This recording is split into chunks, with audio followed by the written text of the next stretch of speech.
It's finally here, and it's fantastic, pun intended. Welcome to our first Fantastic Four First Steps reaction show here on Marvel Movie Talk on Geekscape and the Blackcast, for those of you checking us out over there. It is indeed our Fantastic Four First Thoughts, and we have an all-star panel to discuss all of these things. And at the moment, the only star we have is the only star we need from way across the pond. The one, the only Adam Hughezy, the H-Man. Hughezy, how are you, sir? Really quite terrible today. Oh, Yeah, it's unbelievably warm, and I'm dehydrated, and I'm lightheaded, and I can't stop sweating, and my heart rate is going heavy. so But so it apart from sounds that, it sounds like it's happy hour. Is that what's going on? certainly. Yeah. And if you're dehydrated, more Guinness. That seems like that would be an easy fix, but I am always wrong. It's One it's just so exciting to be alive at a time that we've got a new Superman, a new Fantastic Four, and the Happy Gilmore. Well, That's what true. more could a girl ask for? Plus, I saw the Marilyn Monroe film, Oh, which was yeah, that's which what was you had. funnier than Happy Well, Gilmore too. I'll tell you this, and I'll welcome the rest of our panel in a moment. Last night I saw The Naked Gun, and I my face hurt from laughing. I wasn't ready to laugh quite so much, so very excited for everyone to see that. The one pun checks in, so he's hungover. No, it's very hot. We're trying to get him to drink. He's not drinking enough. That's the problem. With us, as always, is our resident Ben Grimm, the one and only Count Eric Connor, and America's favorite Brooklyn boy, not Miles Morales. How dare you say such a thing? The one and only Mr. David Brody. Thank you all for being here. And I'm excited to talk about this movie. Excited to have a full chat. Our buddy Daniel Drew, right there, who I continue the tradition of saying hi to at San Diego Comic Con. And as we prepare to get everybody's thoughts on everything, I do have a quick photo from San Diego Comic Con because I did meet a new friend. I did have to register. Well, I had to wait in a line to register to come back and wait in a line to take a picture with Herbie. I went into his kitchen. It was worth it. So it saved me from spending money. So That that is so woke. Why can't he be called he? Oh, well, actually, never mind. We'll not say that word. yeah, well, thank you. I appreciate that. Hughezy, because you're the most dehydrated and you were the most punctual, let's just go overall big picture, first thoughts. There was a lot of hype, a lot of excitement for this movie. What did you think of Fantastic Four First Steps? The first thing I thought was that I don't think Brody's mic is connected. Yeah, he is very loud, and you know what? He Yeah. tapped it, so Uh, that's a timeout for Brody. So yeah, let's connect that microphone. You're right; it was very No, loud I there. like looking. I like looking at him. I Okay, do well then you like can watch him. You put the smart girl glasses on. You can watch. All right, so we'll let Brody get himself connected. And Mr. Hughes, your thoughts on Fantastic Four First Steps? Yeah, I initially was hesitant because you always see all the marketing, all the usual criticisms online. Oh, it's woke, all that stupid stuff. But I have to say, I genuinely loved it. The only negatives I have about it are real nitpicking uh, criticisms, but I thought it was excellent. Plus, I had heard that it was based on what was originally going to be the story for Fantastic Four 3. So technically, in a weird way, it is a follow up to the two Fox films. Which we call the Jessica Alba films. That's Yeah, really, yeah, we have to focus on what's important there. That, I mean, that's interesting. I actually hadn't heard that. I know that Noah Hawley had a Doctor Doom script that had the Fox merger / acquisition not happened, probably would have been fascinating. We'll delve into the nitpicks, Hughezy. We exist in a very nitpicky world. Mr. Connor, your thoughts on Marvel's first family taking their first steps? It's not quite love, but I'm so impressed with what they pulled off here. I think the rebuild of this part of the Marvel universe is really encouraging. Great casting. Matt Shackman, is that his last name? The Correct. director? Yeah. He also did WandaVision. Yes. Right.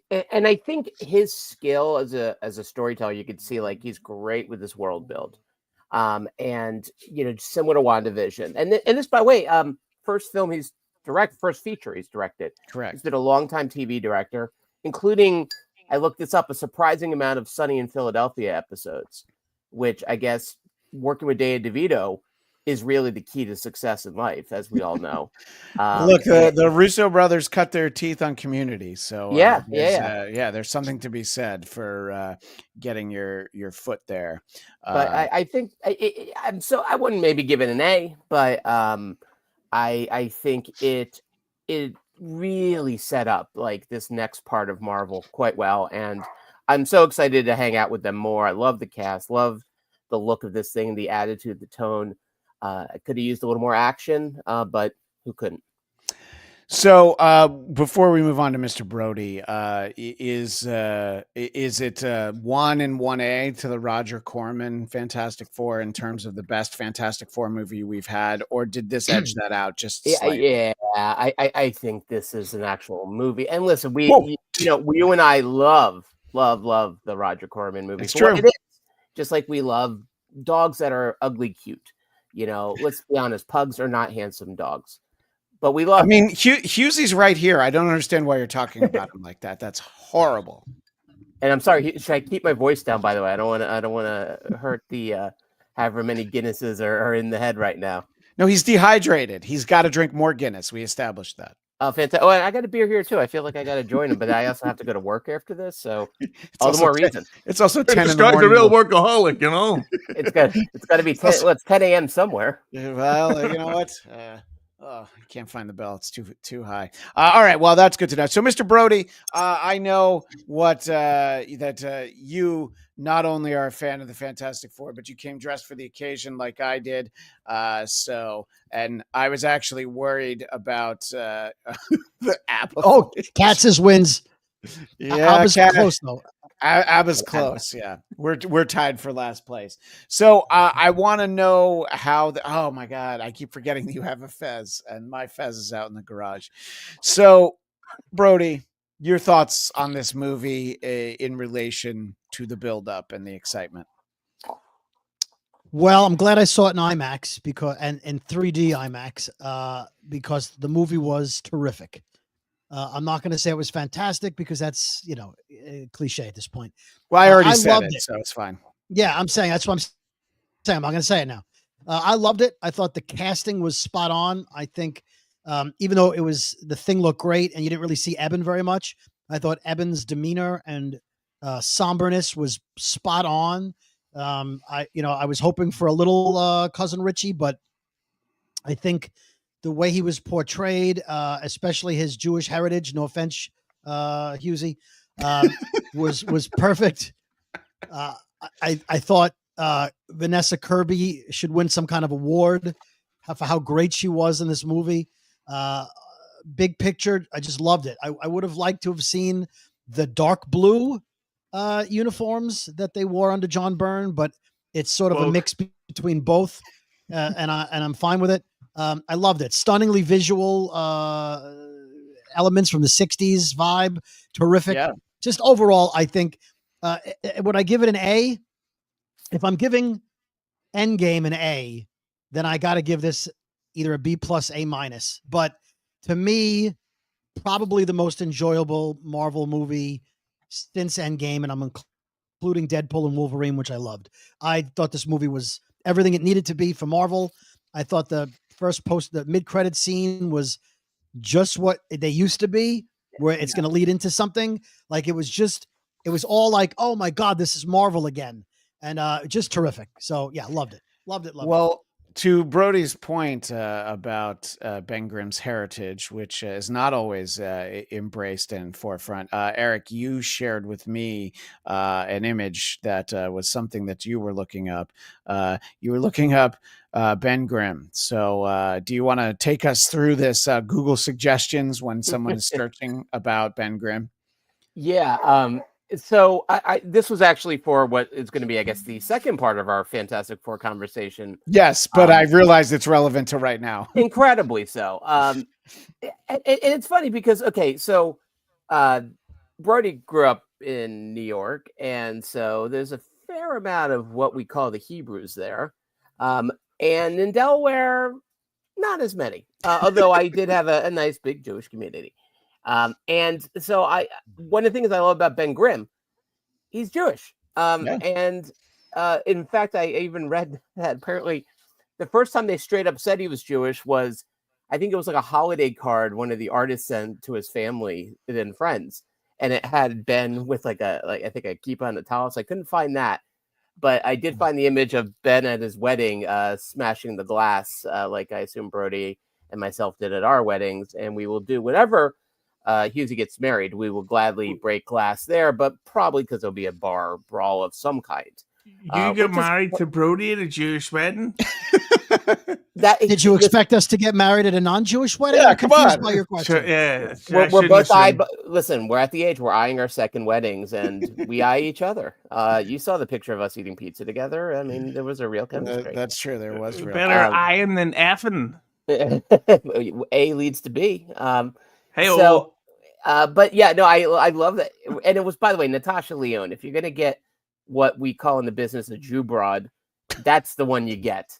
You get Natasha Lyonne, man. She's everything to me, and I love that she now sounds like Peter Falk. And plays Peter Falk. Yeah, I would like that if they do a sequel and they bring her back, I would like it to be put into her contract that she has one glass of water supplied for her, because it sounded like the Sandman was about to bounce out of her throat. She's actually playing the voice of Doom. Yeah. Important question from the chat from a celebrity, the Little Lemmy, asking if this is live. This is indeed live. So if you put those words that you're known for in the chat, I could put them up, but I may or may not. And Ivan Soto just learned something. Ben Grimm really is Jewish in the comics. Cool. Yeah, they didn't make that up for Hollywood. But yeah, it depends on who's the creator in charge of the FF at a time. There are times where there's a lot to do with it. There, in the last decade, he and Alicia Masters got married, and it was indeed a Jewish wedding, which is why Hughezy and I weren't invited, I suppose. But we appreciate that all the time. Same. Ari Jane is glad to be watching us live. We appreciate that. And there's another famous person in the chat, Vince the lawyer, but I'm not interested in any of his sock accounts that might be trying to rain on my Fantastic Four parade. So let's talk about the four. Let's talk about the main cast, who I think is, look, I think that that perhaps Pedro Pascal was a non-conventional choice when it was announced, but I think people warmed to it fairly quickly. And actually seeing him in the movie, I had no complaints. I felt like he's a different Reed Richards than the ones we've gotten before, animated, live action. But I mean, he's got that brilliance somewhere on the spectrum, way over to the side on social interaction spectrum. So I thought that he did a great job. And I think that that might be the casting that people were the most hesitant of. But I'll go to you first, Eric. What do you think of getting the Mandalorian as Reed Richards? Well, he's kind of now in the Michael Caine, I think, part of his career where he's showing up everywhere. If they don't have him, they have John Bernthal. And I guess soon we'll have both of them in a film, I hope. Would love to see the Punisher mix it up with these guys. But I think he really did play how, like, Reed, yeah, he's a genius, but God, it'd be a lot to be married to him. And I think, like, that's one thing that came across really well, and what makes this work as a family story is, like, you see, like, Sue she's got her hands full with him.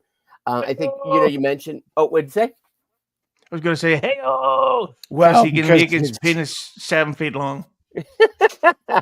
Well, Thank it you, starts, Hughezy. and then it very quickly retracts. Yeah. To not much of it, to Donald Trump level. That's why they call him Mr. Fantastic. Come on. Yeah. Yeah. So I think, like, they didn't make him like the other sort of super geniuses of Marvel. I think that was one thing I think they really pulled off nicely, was like, he's got a very different energy than Tony Stark or Banner. And I think that's what works here. And ironically, it's also what made him, in this story at least, he's not necessarily the leader. I feel like she's much more the leader of this family than he is, because he is just so wrapped up in his own head. So I think, like, casting him was a smart move. I can see the blowback he got. I mean, everyone was still hoping, I don't know, Krasinski would somehow survive being turned into spaghetti in that Doctor Strange film. But he is a great choice for what they did with this version of the character, and this version of the family. Yeah, no, I do think that it worked really well, and that is an interesting point about Sue. Interestingly, our buddy Daniel Drew talking about Sue Storm, her character was seemingly representing Jack Kirby's wife, which I thought was a nice touch. Once I learned that, initially I just wanted Alicia Masters to debut. Yeah, I mean, when we get Natasha Lyonne's character, I'm like, wait a minute. This well, I'm not going to call her what you guys called her, but this very nice lady, she can see, so she's not who I thought she was. But save it for the sequel. That's because they haven't get married and she hasn't mouthed off yet.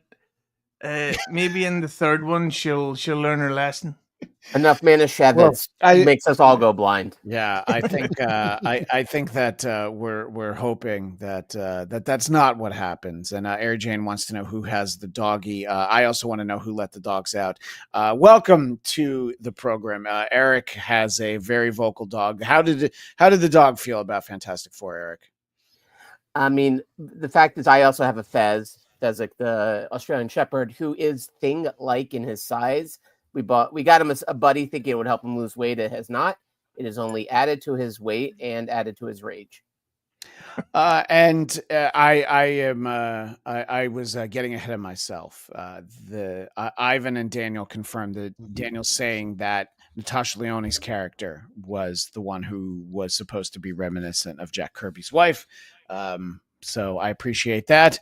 And we will talk about all of the major plot points. But I want to know your thoughts, Hughezy, when it comes to, this Pedro Pascal. He could really use a break, because we don't really see much of him. And I'm glad that he's finally in a big movie, one that's in theaters.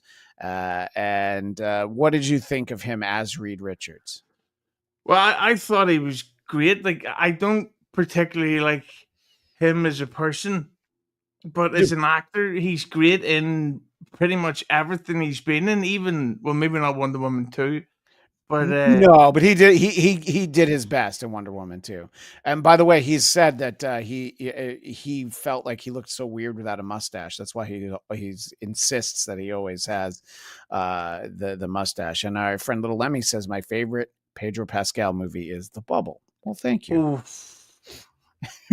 You seem to disagree, because I have not seen that film.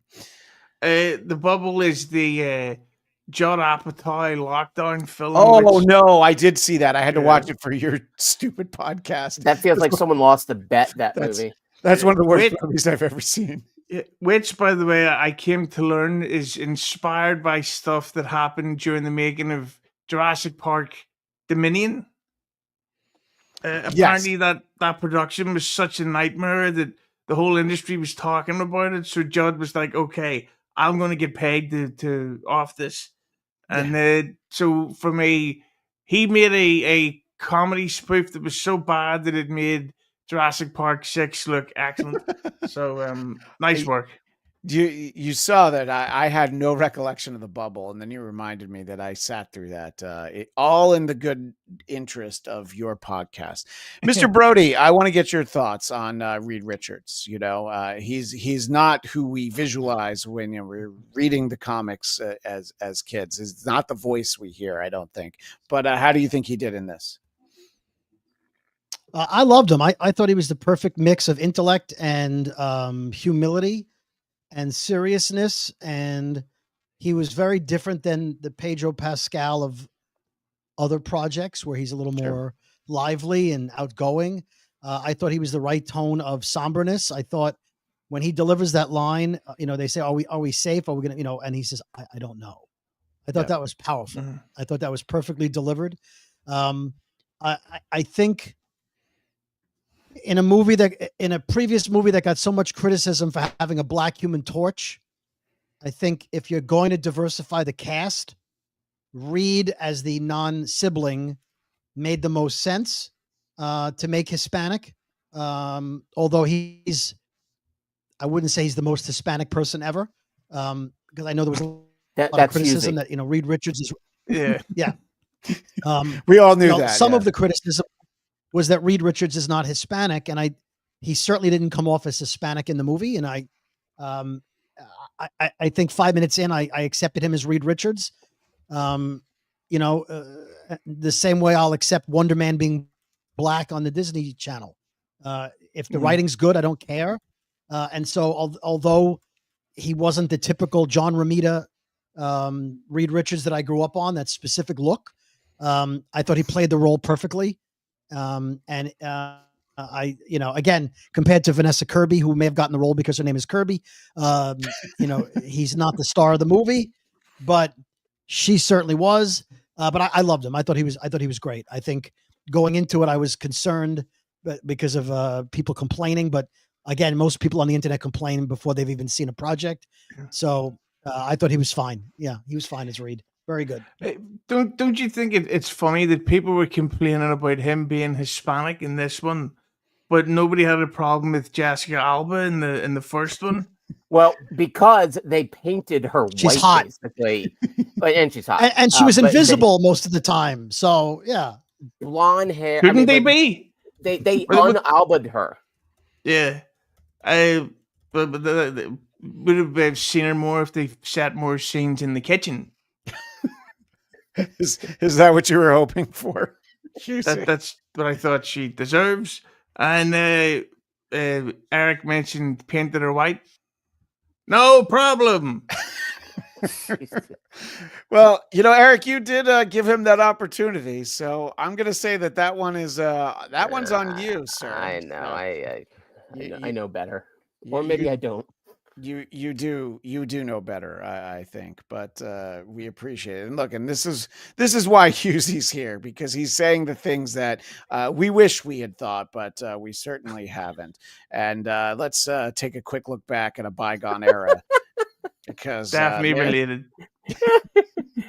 They certainly look like brother and sister there, that hair. I mean, it's like they ran out of budget just because of the hair.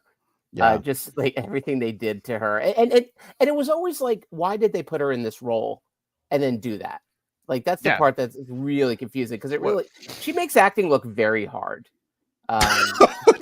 She also made watching it very hard as well.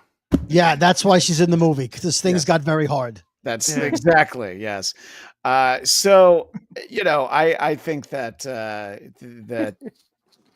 those movies were all right for their time, but we'll sort of go reverse order, because Brody, you were raving about Vanessa Kirby, and I'm sorry, do you have a thought, Hughezy? Yeah, no, actually, met Pedro Pascal. They filmed Game of Thrones here. Where can I get this image? They actually filmed Game of Thrones in Belfast, and I met all kinds of the cast members. And to be honest, I didn't know his name at the time. I knew he was at the show. He was on the show, and I asked for a picture with him, so he said yes. So thankfully, here's a photograph of me with Pedro Pascal. Okay, I'm so glad that we can share it now. There you go. Thank you so much for bringing. Yes, it was indeed an actor from Game of Thrones that you met there. And I said to him, I says, hey, the camera adds a couple of feet, huh? And we laughed for 17 minutes. Hughes, Wow. Hughes, are you actually 9 feet tall? Well, I'm 6'2", but you'll be shocked to hear it. Brutally hungover, coming down from whatever I did the night before, and I so thought it was I was Wednesday. hallucinating because when he walked past me, I thought, how far away is he? Yeah. Now, did Pedro Pascal like your Bruce Springsteen shirt? He did, and we spoke about our mutual favorite Bruce Springsteen song, "The Long and Winding Road." Oh, terrific! Classic Springsteen. This story checks off all the boxes. Yeah. Thank you so Start much. me up. It's the Long and Winding Road starts me up, and we had a great time. Who doesn't love Ziggy Stardust and the Spiders from Jersey? I mean, Yes. yeah, it's classic. Yeah. Pedro looks really thrilled to be next to you. I think that's my. I might have seen this photo once or twice before on social media. I got to be honest, Eric. He looks a little unhappy. Yeah. Well, you shouldn't underestimate him. He was in a good mood. Yeah, he was in a great mood. You know what? That was the height of his career right there. But he was actually very depressed. He tried to unalive himself by jumping off the curb, and I was like, "No, No. Well, I'm so It took glad. him a while to fall. I'm so glad we got that in there. Thank you, Eric. Ivan Soto in the chat says, as a Hispanic, I definitely wanted Reed to speak some Spanish, but it is what it is. It's like Andor. Reed Richards isn't Hispanic. Well, it's Yeah. like Andor with But Diego. Reed Ricardo is. Ricardo Richards. Yes, that would have. There is an era where they would have decided that they had to call him Ricardo. But, at least in this film, we discovered that Reed Richards' mother is a drunk who has one night stands with ne'er-do-wells at bars. That's how he was born. Yes, we learn all the Very things that we need progressive. to learn. So I did want to circle back with Brody because you were raving about Vanessa Kirby, who, yes, I think the last name didn't hurt her chances in getting this role. But talk about what she brought to this movie, perhaps compared to past Sue Storms that we've had. The great Jessica Alba and Kate Mara. We've had so many tremendous actors. Tremendous actors in these roles before. Yeah, had she acted in the movie with duct tape over her mouth, she still would have been the best of the Sue Storms. She was. Is that something you would have liked? No, that was an ode to Hughezy. He's definitely yeah. I could see him with some duct tape. I thought she was great. I think she was the perfect combination of concerned wife, but also the leader, the one who brokered the deal with Mole Man, the one who went to the United Nations, the one who was like, yeah, you know what, you go work on your science. I'm going to get shit done. And I thought her character was great, is more what I'm commenting on. But as an actress, I thought the look on her face when she announced she was pregnant, it was just, for those of us that have kids, it was spot on. I mean, she's pregnant now in real life. I don't believe she was. Yeah, exactly. Thanks for pointing that out. Yep. And just to explain for Hughezy that there is a point in your lives which the three of us have had where finding out that a woman you've been with is pregnant is actually a good thing. It's something you get excited about. I know that sounds like you call a lawyer. Yeah, right, exactly. So, I thought that she brings great humanity to the character. A character, but there was. Go ahead. Well, I'm just going to say a character that can very easily be kind of pushed to the side and be in the background, as she possibly was for many of the first 25 years of the character. When she's like in her 30s and her superhero name is still the Invisible Girl. So what were you going to say though, Brody? There was a gravitas to her. There was an importance to her character that she brought to the screen that wasn't the Invisible Girl. She wasn't it was like, remember the Wonder Twins where the guy could only turn into water? Yeah, sure. That was the way she was in the comics. She's like, I'll be invisible, I'll put a force field around us and I'll protect us for a few minutes until I run out of strength. They made her. She made the character believable as a strong, powerful entity. She made the character believable as a global leader who got the world together on this project. And I think it's a credit to the actress who I could take seriously. I didn't look at her as a ditzy blonde, like, No. come on, Jessica Alba, come on. This is a woman of age and life experience who was believable as the matriarch of the family, who reined in Reed when he needed to be, like, who slapped him in the face and was like, hey, you know what? Snap out of it. We got shit to do. So I thought the character was great. And yes, I guess that makes me woke. Yes, but we all knew that about you when we started. Yeah. So that A woman got a job in Hollywood. It's woke. right, exactly. They even put her name on the poster, but The nerve. But it still did not pass the Bechdel test. That was the one thing I realized. Like, I don't think she had a single conversation with another woman. So don't worry. It's not so progressive. Did she talk to Silver Surfer? Yeah. Did she talk to and she talked to the black woman in the United Nations when she turned invisible? She did talk to other women. I'm sorry, one sentence. Okay, you're right. I like the way you disenfranchise the other women in the movie. Come on. Right, exactly. Well, sexist.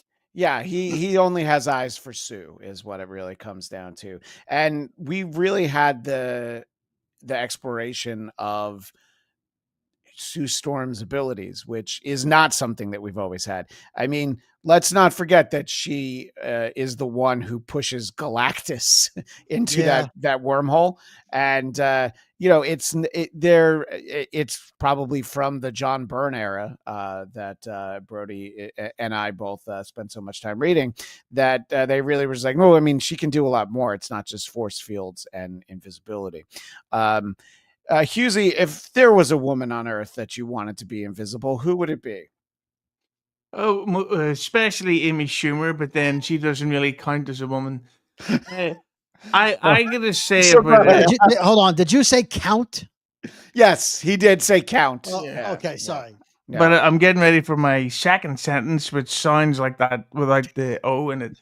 But I thought I agree with Brody. I thought she was great in this because she was in that Oscar-winning film that I'm sure everybody has seen, Hobbs and Shaw, a Fast and Furious saga. Again, family. Yeah, there you go. And The Thing was in that, Dominic Toretto. But and she was in the two of the most recent Mission Impossibles, and she was good in it, but she wasn't really like acting. So this was the first time you get to see her like actually act.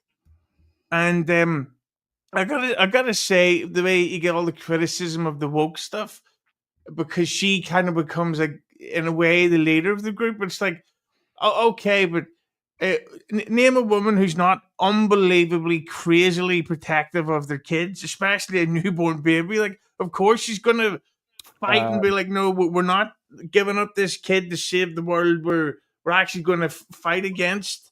I have a name, Casey Anthony. But apart from that, you might actually be onto something with that. Yes. Well, let's be fair. There was a happy hour going on, and Casey Anthony had been working hard. She deserved the cocktail. Yeah, right. No, she did have to get out to Stevie Tomatoes in Cape Coral. Come for the Fantastic Four, stay for the defense of Casey Anthony. Yeah, well, that is actually the motto of the show. Yeah. Ironically, Fantastic Four was also the age of Casey's victim. Oh, geez. But I thought that, and again with Reed Richards, I love the fact that while he was the leader, he wasn't playing like the tough guy, and he wasn't like dropping Tony Stark one-liners all the time. It's like this guy just so happens to be the Mr. Fantastic. He wasn't like hey, I'm like James Bond and stuff. So I like the fact that she did that, and also the fact that the baby was born with blue eyes, not brown, because blue-eyed people are superior. Right, Brody and Eric? If you insist. Well, if you watch the new American Eagle commercial, that's getting all the controversy right now. What's her name? The actress? Did you say You mean Sydney controversy? Sweeney? Yes, he said Yeah, the controversy. Oh, Yeah. Controversy.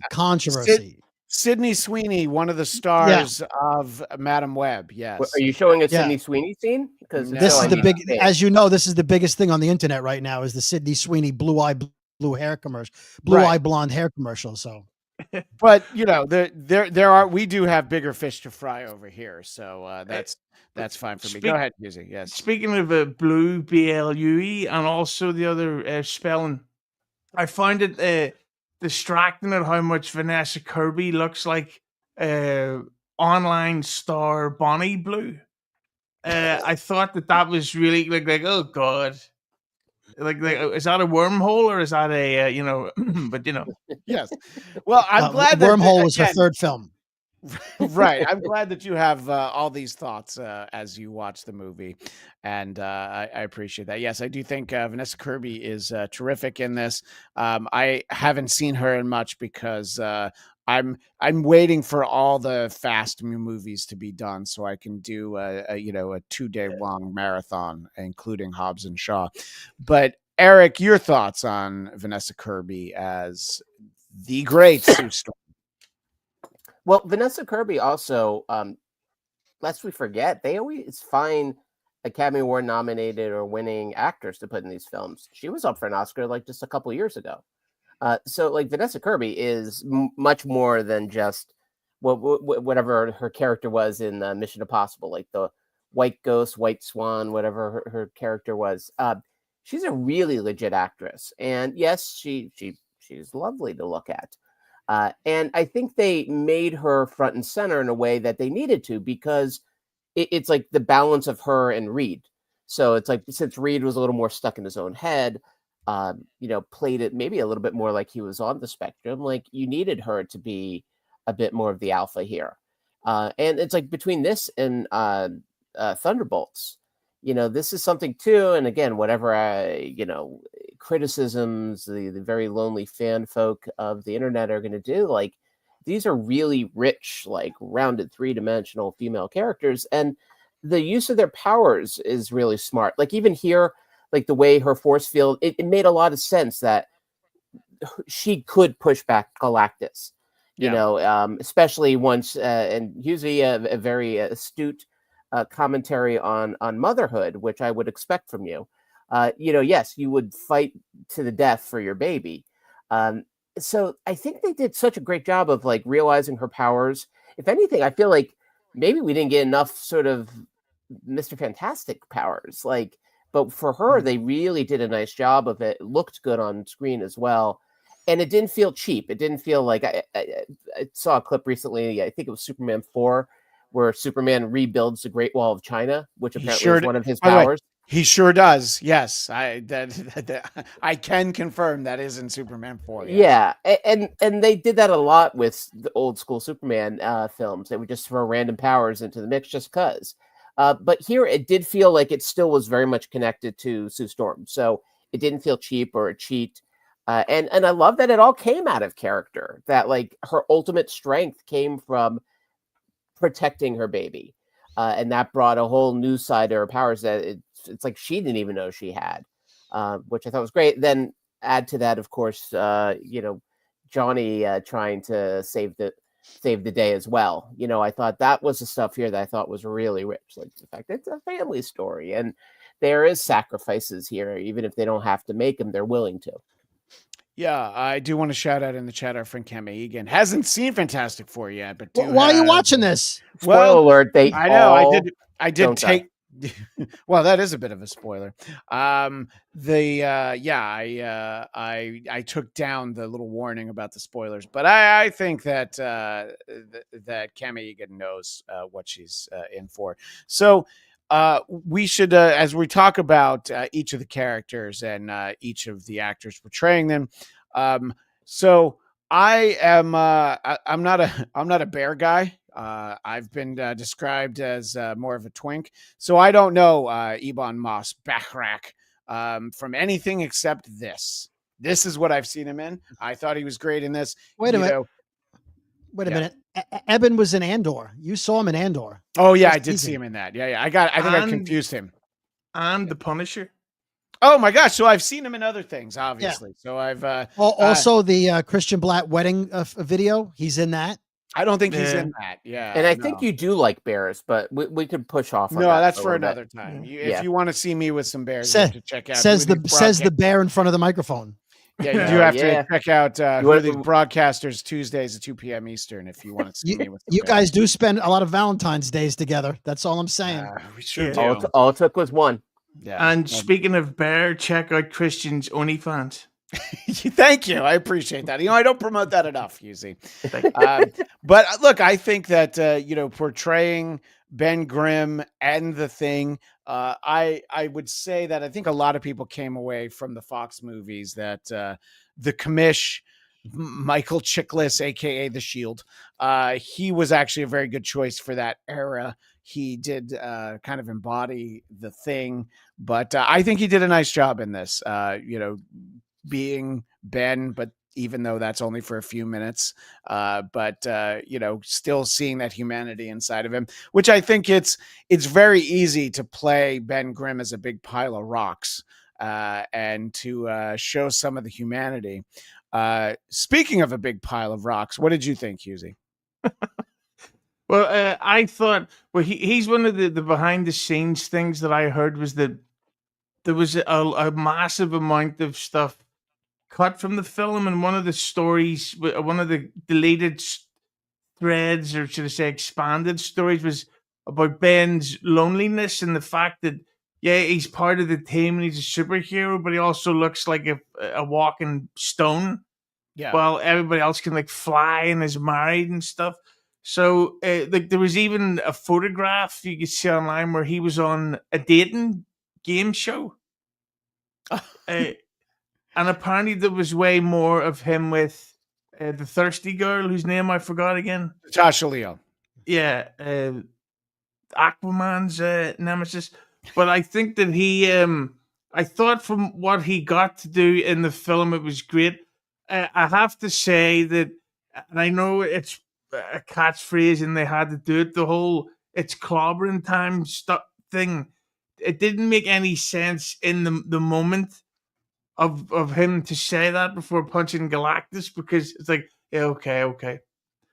But I did love the fact that like that scene, like it's in the trailer where Galactus is hanging off the building, so Ben runs into it and takes out the bottom of the building so that he falls back. I thought that was brilliant. I liked the idea of the beard, and the rest I'm just going to keep to myself.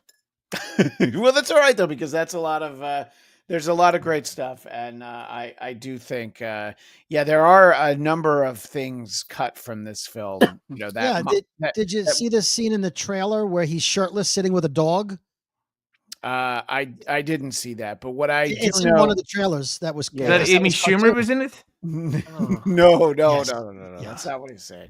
What I do know is that they cut John Malkovich out of the movie. He played the Red Ghost, so we see the Red Ghost's apes. But I mean, the movie clocks in at exactly the amount of time it should be. I didn't leave the theater thinking like, it would have been great as another 20 minutes. So I'm glad they made some of those hard decisions. But it would probably be funny to see Ben Grimm on, specifically, I'd like to see him on Singled Out from the 90s with that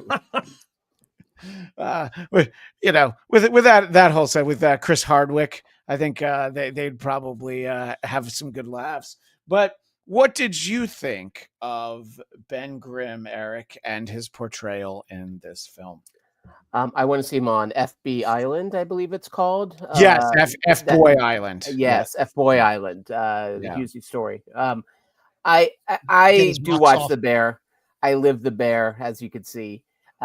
He is such an incredible actor on that show, and he has such depth. And it's interesting because when you see his face, it's kind of. I found his voice is fantastic. And sorry for using that word, but his face is a little hard, like the expressions. And maybe if I saw it on an IMAX screen or in Hughesy's home theater, maybe I would have noticed more of the expressions. But I feel like, they could mind this a little bit more. I mean, his storyline, you and I talked about before, Christian, like after Secret Wars, I found to be so fascinating. Like I love the Thing as a character, and I thought they had some really good tableaus of him and good moments. I would love to see him get developed even more in the next one, because that's an actor who can really pull off a lot. If you're going to watch The Bear, please do. Season 2, there's an episode called Forks, which is, for my money, one of the best hours of TV I've ever seen. Forks is tremendous. Yeah, and so and that includes all of Secret Invasion, which I know is Christian's favorite hour of television. That and The Acolyte, the Star Wars. Right. That's your double feature in hell. Yeah. And so I think he looked good. I think the effect worked here. I have to admit, I am a sucker. I love, like, Michael Chiklis with his like Mutant Ninja Turtle kind of costume in the last ones. But I think they made the right moves here. I love the beard, obviously. And I'm excited. I'm sure those scenes they cut out we'll see somewhere, Disney Plus, or if you actually still buy Blu-rays, Christian, maybe you'll lend me yours. Hughezy, do you think that there's any value in still purchasing physical media? Oh, I don't know. Let's ask Trey Parker and Matt Stone. Yeah, but if only you had somewhere good to watch your physical media, Hughezy. You don't have anywhere that you could watch a film like this in home, do you?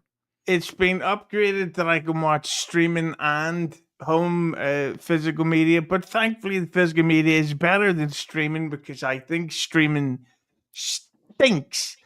But yes, this Christmas I can't wait to get Fantastic Four, which I will also have for beer Guinness during it. This is going to be a great time. It sounds like a great plan. So it seems to me, Brody, you are also a fan of the Bear. So getting to see him in this different light, how did you feel this provided range? And is it Eben? Is that how you say his name? Yeah, Eben Moss Bacharach. Okay. Yes. I loved him. I mean, his character in The Bear is a very unique Italian American character that is not dissimilar to a New York Italian, and so I grew up around a lot of those people, so it's a very authentic, even though it's Chicago Italian. He's and if you watch The Bear, you might think that's who he is, right? Thankfully, I did see him in Andor and the other projects we mentioned, but what he does as Ben Grimm is such a complete departure from his Bear character, where he's humble and introspective and self-deprecating and shy and self-doubting. It's really there's a couple of scenes in The Bear where he's like that, where he gets completely humbled, like in Forks. So I've seen this aspect of him, but I just thought he was terrific. And it's a shame he was so CGI'd that you don't see him as much as you'd like. I don't know if you can win an award for being CGI'd, but I thought he was terrific. I thought his emotions that were captured by the motion capture when he's looking at himself on the TV in the window on Yancey Street, or when he's doubting that he can be attractive to a woman, as he's just perfection. Loved it. Right. We have an important comment from the chat, Hughezy. You'll be okay with me interrupting you. Jacob Ryan points out Hughezy is a living legend, but what was the living legend about to say? Yeah, I was going to say that Brody mentioned you don't know if you can get nominated for being CGI, but didn't stop Nicole Kidman's artificial face. Fair enough. Well, I am glad that you were able to respond to that. The one pun does have a great suggestion. Ben Grimm, the next Bachelor on Studs. And then he has a quick follow-up thought. Hear me out. Ben Grimm on the dating show from Mallrats. Both of those sound like they would be good. I think we did a good job answering this. Cam Egan's wondering if the deleted scenes with John Malkovich should have been included or was the best we left out. I think sort of recapping that gallery, that foes gallery of like, we beat Diablo and we beat these guys. is probably for the best. I don't think we needed to see them literally take their first steps in superheroing. I think the way we got the Mole Man was fine. He's also in Naked Gun, so what's his name? Paul Walter Hauser. He's going to be fine. That he got some scenes cut out, but I think it definitely worked. I do want to talk about some of the supporting characters and the plot itself. But let's quickly, I want to talk about Joseph Quinn, who plays Johnny Storm. And I think that the way Chris Evans played Johnny Storm, I think, is very consistent. It's like, it is the punniest of puns that he is a hothead, but that is always the way that they played him. He's always young. He's always out there looking for some trim, if you know what I mean, Hughezy. And the fact that a girl on a surfboard comes down from space didn't seem to deter him. He's like, oh, this is my kind of gal, especially when she hit me in the face. So I thought that, he captured the essence of Johnny Storm. I'm still waiting for Johnny Storm and Peter Parker to have scenes together, because that's one of the best frenemies that, basically then they turn into actual friends at some point. But I want to see that grow. But Hughezy, what do you think of Joseph Quinn as Johnny Storm, the Human Torch, in this film? Well, this is one of my real nitpicks of the film, and I think he's a brilliant actor, and he's one of these guys that's been on such a roll, from Stranger Things to Warfare to A Quiet Place to Gladiator 2. He's just, everything he's been doing has been good. But it really bothered me, the fact that they put him in blue contact lenses for this, because that wasn't necessary. Like, as if it wouldn't be believable that this guy would be brothers with Vanessa Kirby. But we're supposed to believe he can fly and turn into fire if his eyes were brown. Like, I thought that was. I did find that easier to believe than he had blue eyes, but I do understand what you're saying. Yeah. So you feel like he wasn't the best choice, or is it really just the contact lenses? Literally, that would be the one negative that I have, is the contact lenses stuff. But I thought he was great in it. The problem with the Chris Evans version is he was so dude bro-tastic that his version of Johnny Storm executively produced Zack Snyder's last 7 Netflix films.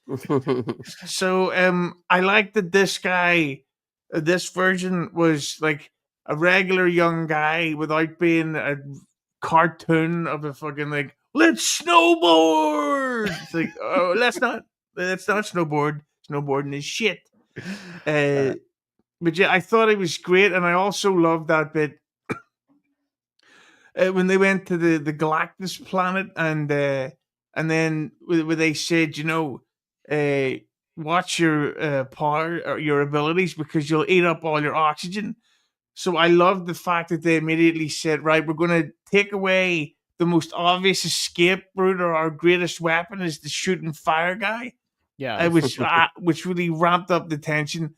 Although I don't believe that he would be attracted to the Silver Surfer, because that actress is unattractive. You don't like Julia Garner?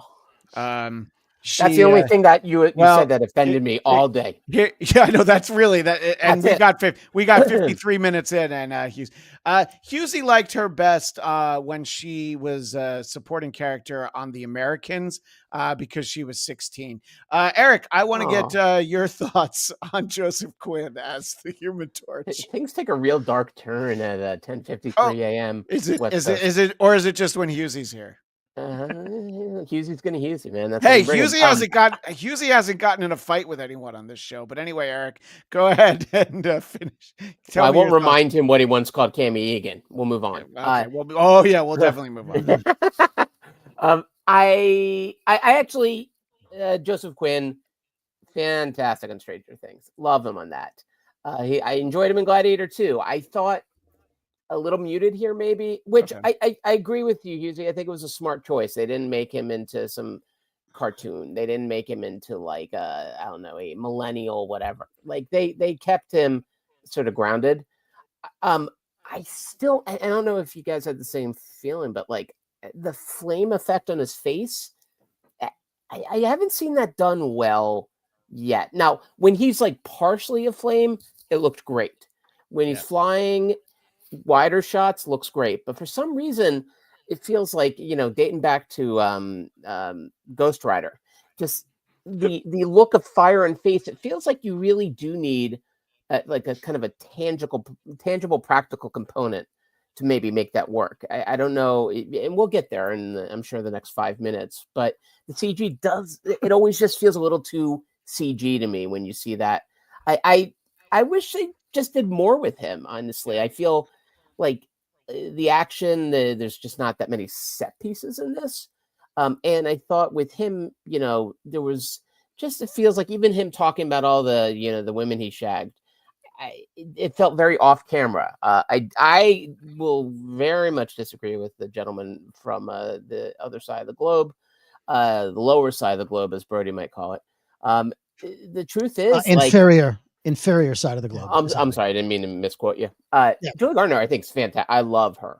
I'm a huge fan of her in Ozark, and I think the Silver Surfer. I mean, maybe personally, I found Doug Jones's body work a little more alluring in the old Fantastic Fours, because he also had the voice of Larry Fishburne. Ike Turner is one of all of our heroes, I'm sure. But here, I found they used her well. I did like that bit of chemistry that they had. And I also, that moment where he basically was like, tell Franklin his uncle loves him. I'm like, that worked, actually. Yeah. I was pretty sure we'd see him in the sequel and in the Avengers movies. But for a moment there, I was like, oh, shit, are they going to actually kill him? But yeah, of course they did not. Sorry, spoiler there. So I think there's more they could do here with him as a character, and it's definitely an actor who could do it. Go ahead, Hughezy. It's just one thing regarding the John Malkovich thing being cut. One of the things I read is that there was a much longer opening action sequence that had John Malkovich's character in it, but instead they used it in the newsreel footage. Yeah. Mm-hmm. So and then in reshoots, that's when they added the other characters, like the big creature thing. So there probably was a lot more action for him originally, and I'm sure that Disney were happy they spent all that money for nothing. Yeah, no, they do. If there's one thing I know about Disney, they like spending money with no results. So it's kind of morphed into a conversation about both Joseph Quinn and Julia Garner. So I want to get your thoughts on both of them and their interactions, Brody. I thought Johnny was great. I thought Quinn was pretty close to what I was hoping for the Human Torch. I mean, yeah, he wasn't womanizing, and he wasn't. I mean, he did fly off the handle. He did fly into space after her. He did Human Torch, act first, think second kind of moves. Mm-hmm. I thought he was true to his character. Yeah, I think he was a little bit toned down. Maybe part of that is Disney, and part of that is they wanted to focus on Reed and Sue. But I thought he was fine as far as Garner goes. Yeah, she was great. I think the voice was great. I think the look was much better than she appeared in the trailers, where it clearly wasn't finished work. I think it made sense to have a female Silver Surfer, especially because of the plot with Johnny and his interest in her, and then playing to her softer side. Plus the fact that this is another universe and we may never see her again. So why waste Nor and Rad on a character you may never see again when you can now have Nor and Rad in the 616 after Secret Wars, and have the everybody's favorite male Silver Surfer. So I thought she was a good character. I thought that scene when she, by the way, how great that she came to Times Square of the entire universe. She knew to come to Times Square with the Fantastic Four. Well, she wanted to get half off Broadway tickets on a Wednesday. So she also a big fan of getting her picture taken with Elmo. I get it. Sparrow. Sparrow. A true New York slice of pizza from Sparrow. All that stuff. Yeah, right there. No, I agree, and I did kind of have a similar thought that obviously she is Shala Ball. She is a character who has been a Silver Surfer, but we didn't get our Norrin Rad Silver Surfer because that's probably, I mean, I'm sure they would love to do a whole movie of Norrin Rad Silver Surfer. So, Right. And I did like, since we're talking about this being a different universe, I did like the nod that this was 828, and then at the end they show us that that's Jack Kirby's birthday. Yeah, and did you catch the Kirby and Stan Lee Yancey Street references?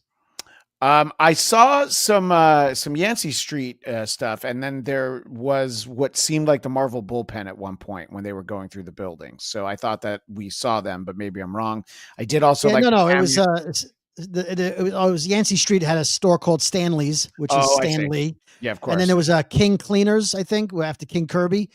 And another thing, I don't know if you noticed, but Yancey Street was the same prop studio street as Deadpool and Wolverine when they're fighting all the Deadpools. Yes. They just changed the storefronts. Yeah. Well, you know, there's only so many fake streets in Hollywood, and even less in Atlanta. So, sometimes exactly. You do have to find those. But and you know, we've referenced a couple of times the original Roger Corman film. I thought it was tremendous that we had that cast making a cameo appearance in here. I was really hoping for something for our buddy Joseph Kolperick, who played Dr. Doom in that film, maybe in a follow-up. But at least we acknowledge what has come before. There is so much more to talk about this movie. We will have future episodes about it, but I do want to give us all a little chance to talk about some of the big things that worked, some of the big pictures. But Hughezy, I do want to start. If you have any more nitpicks, I would like to hear those. Well, no, I just it definitely felt to me that it was heavily edited. Mm-hmm. And I think I don't know if it's because Thunderbolts underperformed, but it felt like the Ben Grimm and Natasha Lyonne thing was heavily edited down.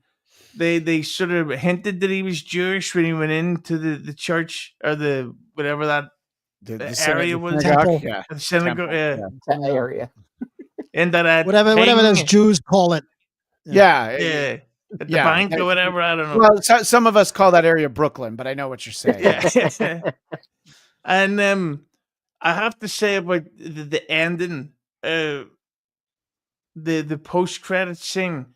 The fact that this is the next time we're going to see a Marvel film is next July for Spider-Man, and that seems like there's going to be a lot to fill in between now and then, and keep us, get us up to date on what Avengers is about.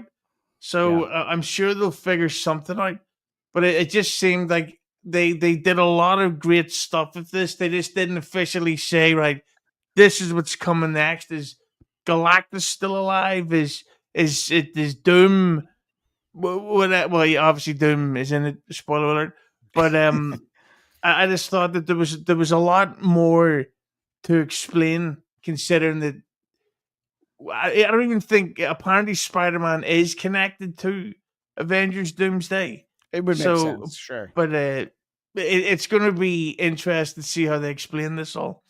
Yeah, and I think that we get that moment at the end of the film where it says 4 years later, and I think that if they want to, they can fill in this time.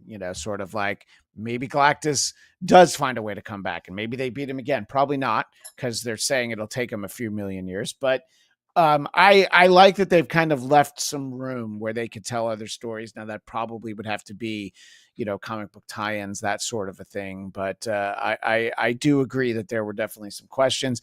And I do think that the idea of having a lean, mean 2 hours and under superhero film is where we're at. I feel like Doomsday and Secret Wars are not going to be under 2 hours.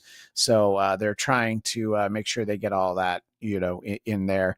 But yeah, I mean, I think that I was saying earlier that I wasn't begging for more time, but had the movie been longer, it probably would have, helped have a little bit of a richer story. But I understand how hard it can be to make these decisions.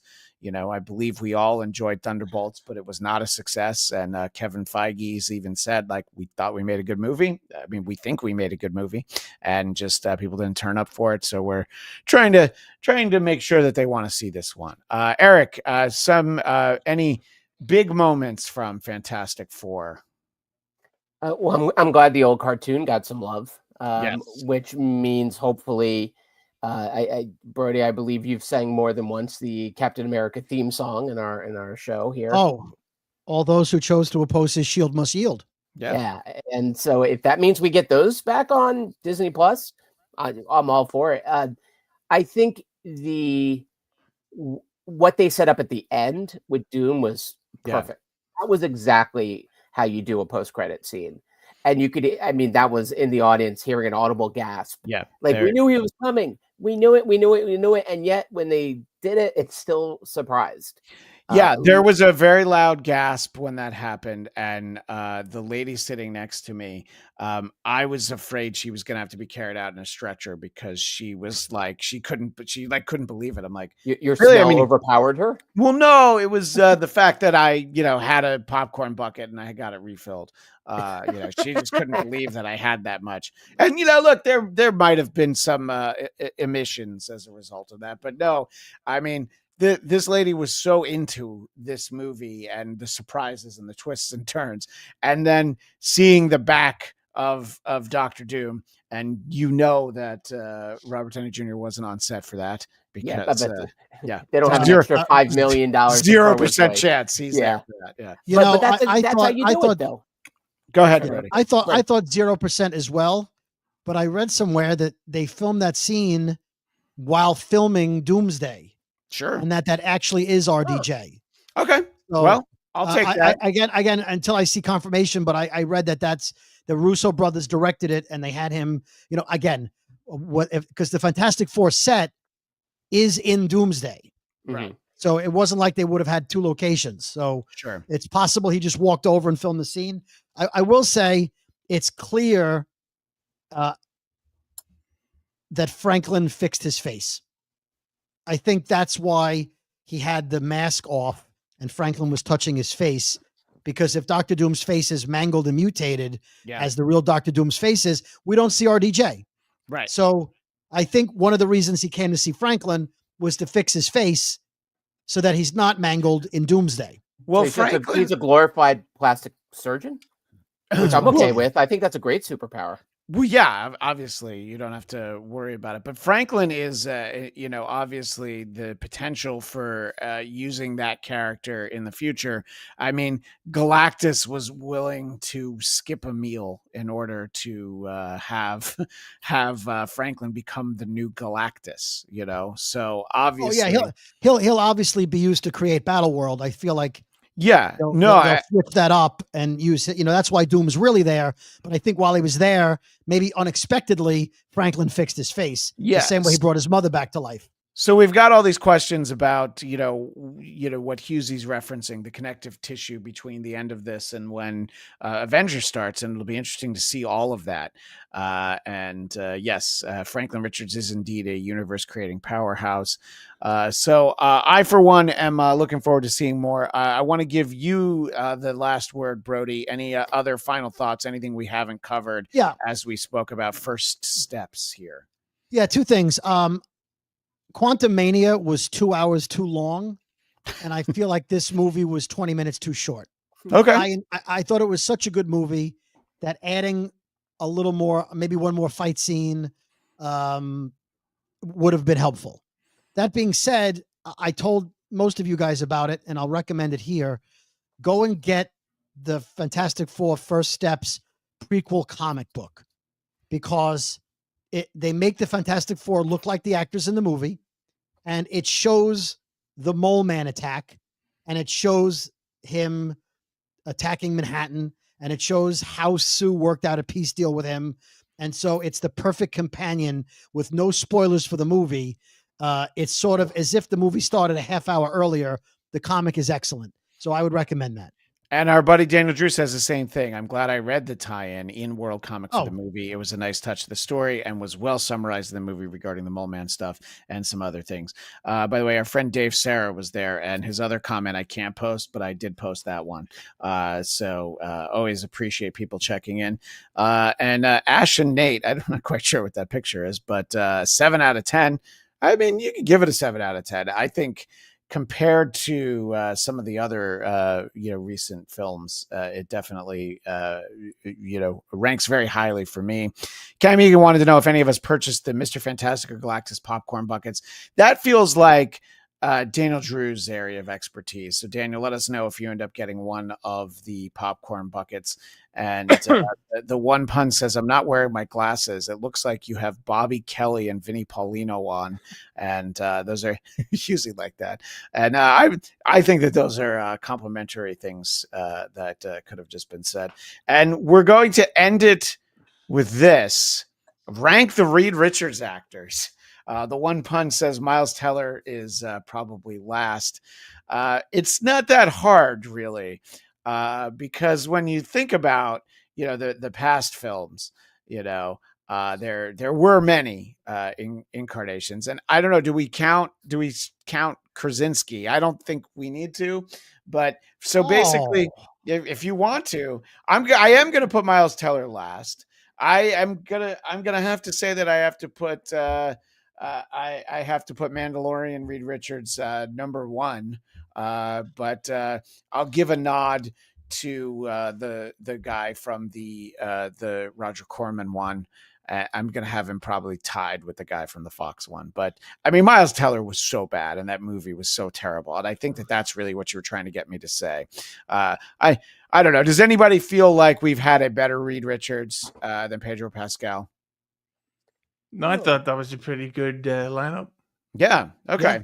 Good. The bar was kind of, I mean, but let's be honest, the bar was pretty darn low. Yeah. Yeah. I can't even remember the name of the actor who was in the ones with the Fox ones, right? Yeah. George Clooney. George Clooney. That was it. it. So his name was Ione Grufford. Is legit. Ewan Griffith is how that would be pronounced. Owen Griffith. Yeah. And Alex Hyde White is the actor who played. I feel like you're making these names up on the spot. Like they don't Finster, sound like real actors. Finster McGuffin. Maybe I am. In any case, that ends this part of the conversation. Everyone, please stay tuned for the Geekscape Book Club, which will begin momentarily. But as we close the book on this installment of Marvel Movie Talk, Hughezy, where can people find you? I'm at the Hughezy on Twitter and Instagram, and I'm Hughes Entertainment on YouTube. I just recently recorded an episode with Christian and a couple of others where we did a Christopher Nolan roundtable, and it got a little bit wacky because we invited a lunatic on the show who was actually in The Dark Knight Rises, and he didn't take well to the criticism. So if you want to see an argument, go check out that episode. And by the way, just like Tenet, your episode is the same forwards and backwards. So make sure everybody checks that out. Thank you for all the entertainment you provide over there at Hughezy Entertainment Television.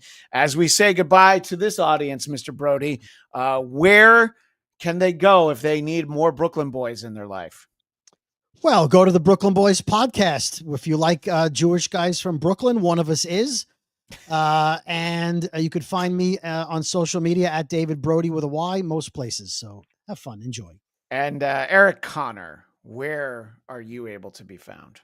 Well, if you're in Southern California, Friday and Saturday, you could actually see me IRL, as the kids say, over at the Burbank Media Expo, and then at the library on Saturday, doing a photography roundtable with some great, amazing photographers in the city of Burbank. I have a couple videos up on Film Courage in case you want more of my beard. And Count Eric Connor, ERICCONNER. Feel free to slide into my DMs, as Christian would say. As always, I can be found on social media at Christian DMZ, my personal podcast, The Blattcast, BLADTCAST. Who Are These Broadcasters? Tuesdays, 2 p.m. Eastern, 11 a.m. Pacific on the Who Are These Podcasts YouTube channel, and also available as an audio podcast. And you can also find 100 songs that define heavy metal wherever you listen to podcasts. I make money off that show, so download it and listen often. I appreciate that.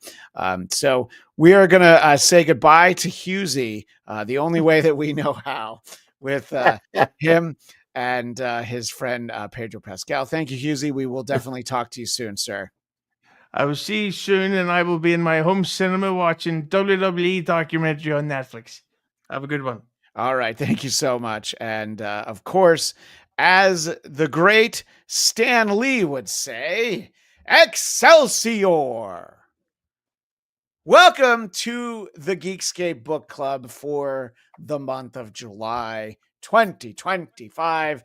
And if we are here and it is July 2025, we are going to be speaking about the Fantastic Four. And we are speaking about a book called Life Story, which I only knew about because when I put together the reading list for the year, I knew that we were going to do a Fantastic Four story in the month of July, and that came up as on the list. And I think we can talk about, there are a couple of elements that felt very much borrowed from for the film, but it'll be interesting to talk about. This is only from a few years ago. This is one of the newer series that we've had. This is from 2021, published by our friends over there at Marvel. The author, Mark Russell, and the rest of the creative team. It's I'm going to give Sean Izaakse a nice mangling of his. That was perfect. Yeah, I think I nailed it, and it'll be interesting to talk to you guys about this because I will go to you, Eric, and let Brody turn his air conditioning on. So it's apparently very hot there. This was definitely an interesting approach to telling this story. You know, telling a reimagining of the Fantastic Four. They clearly, this is an alternate version of the Fantastic Four. This is not the history that we know if we're familiar with Marvel chronology from 1961 onward. Nothing like that. But I found elements of this interesting. But it ultimately, if this were a movie, I would have to ask, well, now why'd they go and do that? But there were things that I definitely liked about it. So I'm interested in getting your thoughts, Eric, on what you thought about Life Story, the 6-issue Fantastic Four series from 2021. I found it to be like a high concept that really worked. I thoroughly enjoyed the idea that each issue was like a different decade, and we watch them get old, and we watch characters die, and it was a pretty bold reimagining in some ways. Other ways, it was very much, I felt like, down the middle of what I expect from a Fantastic Four. Sure. I really, it was fascinating, but we talked in our previous incarnation with Mr. Hughezy about, Sue Storm. And I thought, like, they did such a great job with her story here of kind of like being, dare I say, invisible, and what that did to her over time. I love that she got herself a piece of tail, thank you, in the form of Submariner. It had to be said. That comment works on multiple levels. You don't even know what you just said. I said so many things, and yet nothing at all. I really enjoyed this. I like the elements here that they did use for the film. And then part of me was like, there was some really cool stuff they did with this idea with I am the herald. What was the word they used for I'm the war I'm Galactus's intern, and I'm warning you all about what's going on here. I thought that was a really cool storyline, and especially how Dr. Doom's like, oh dude, I'll do the job, and I'll help choose which 500 million people you get to harvest. Yeah. So I found actually this was a really easy read, but also a read I took my time with. like I found myself really, as you saw, I sent you a bunch of screen grabs because there was a lot of really cool story points here, character moments, and so it's kind of hard to encapsulate an entire universe of storylines into 6 issues. This came pretty darn close, though. So, a big fan I was. Okay. Yeah, I think that, like, again, there are a lot of things I like about it. I think as it went along, I have more issues with it, but I do think that the earliest issues really captured the spirit of early FF, and I do feel like this is why this is on that list of comics you can read leading up to the movie or after the movie, because you do feel some of the elements that are in there. The arrival of the Silver Surfer is something that is very much reminiscent of what we see in the film. But Brody, as someone who, like me, grew up on John Byrne FF, and no doubt, like me, reprints of stuff that Stan and Jack had done, what did you think of this story, Fantastic Four Life Story? Well, it's funny you mentioned that I grew up on John Byrne, Fantastic Four, and previous artists. I definitely want to talk about the artwork, but I won't do that here because that's not what you asked me. Sure. I thought the writing was excellent. I thought the editorial captioning, the thought process squares that were on every page. I'm maybe not describing them properly, but the Reed's thoughts to himself, throughout the comic were exceptionally well written. I thought it was fascinating to watch them, as Eric said, grow old, to see Captain America in a retirement community, to see them through the decades living out our American history, but with them in the picture, with Kennedy, with Nixon, with Reagan, and how they explained how they handled it, like the fact that 9/11 didn't happen, that they showed the Twin Towers, subtly pointing out that didn't happen because people were concerned with Galactus. And of course, the fact that there were 2 references to the Mets in this series, put me over the top. I got Brooklyn mentioned. I got Shea Stadium. I got the '86 Mets. What more could I want? I thought that when I was reading this, I thought like, oh, we're the 3 perfect guys to be talking about this. So it did take me a little while to adjust to the altered reality.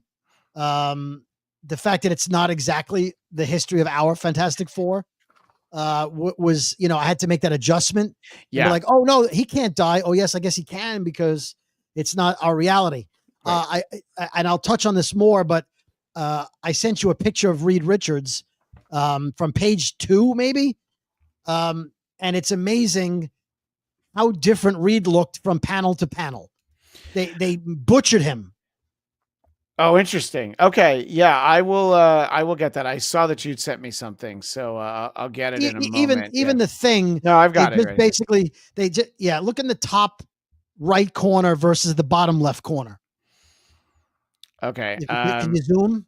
Or no? Not the way I'm looking at it. So we're just gonna have. Okay, so the top one looks like he's maybe Nixon, and in the bottom he looks like Henry Cavill. Yes, he does. You know what I mean? So throughout the book, every page, Reed Richards looked like they changed artists. And if you go back to the picture you just had up with the Thing, they basically made the Thing a round head with a line across, like he was wearing a dock worker's cap. Sure, yeah. He's wearing a hoodie. Those wool caps. Like a wool cap that has like the fold up brim. Yeah. Right. Yeah. No. Terrible. So to me, the artwork on the Thing and Reed Richards was incredibly distracting. But that being said, I did enjoy the series, and we can break it down more. Yeah, there are things that I liked about sort of what you guys are talking about, the passage of time, the history, yes, we start with JFK. And interestingly, they don't shy away from different points in the history of the Marvel Universe. I was over the moon in the 80s issue, the fact that we had Spider-Man in the black suit, that we had whatever they call that's the Centurion Iron Man armor, which I remember Iron Man 200 when they made the bold choice. Well, let's give him fins. And what about making him gray? And, to me, that's the West Coast Avengers Iron Man, because that's really the era in which Tony wore that suit. Tony was newly returned to the role of Iron Man. Rhodey had been Iron Man for a while because Tony was a drunk. Look it up. It's true. There was a demon in the bottle. That's the title of an episode of an issue. All very high concept stuff for me being 9 years old. Go ahead, Eric. Well, to your point, sorry, Brody. Here in this still, it almost looks like the Thing's head is photoshopped on a different photo. Like as I look at it, I'm like, what's going on with that head? Yeah. Like they basically, I don't know, had a different Thing head, and then last second, like, shoot, that doesn't work. Here we go, boom, and it's almost like AI. Level kind of look at that. But, right, it's a round head. He's got rock eyebrows, and that's it. To what Brody was saying earlier, a lot of times you do get that in a miniseries that for whatever reason, it's, you do switch artists, and there are different inkers at different points. And I mean, it is a somewhat complicated history, like sort of the work assignment. The inkers for issue 4 is different than Sean Izaakse. So actually the artists are different all across the board. And issue 6 has multiple artists. So what you're saying is not inaccurate. I think that what they call in the loose sense, the very rough pencils are called breakdowns. I think that that's the same through all 6 issues, but the finishers are different people. So you're getting a different stamp, which I think if you're doing it intentionally, if you're like, we have a different artist for each of these decades, that would have been interesting.